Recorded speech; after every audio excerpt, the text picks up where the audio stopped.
কাৰ্বি আংলং আৰক্ষীৰ ড্ৰাগছ বিৰোধী অভিযান অব্যাহত মঙলবাৰে নিশা বোকাজান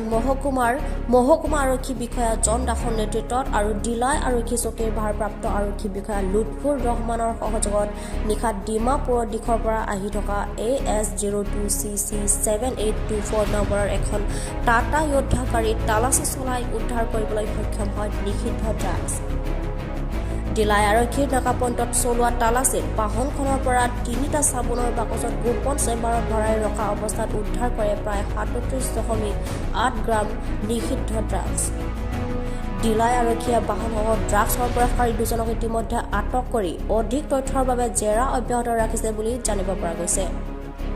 মঙলবাৰে নিশা ডিলাই আৰক্ষীয়ে মৰিগাঁও জিলাৰ ফিৰোজ খান আৰু নগাঁও কচুৱাৰ তাইজুদ্দিন হুছেইন নামৰ সৰবৰাহকাৰী দুজনক আটক কৰিছে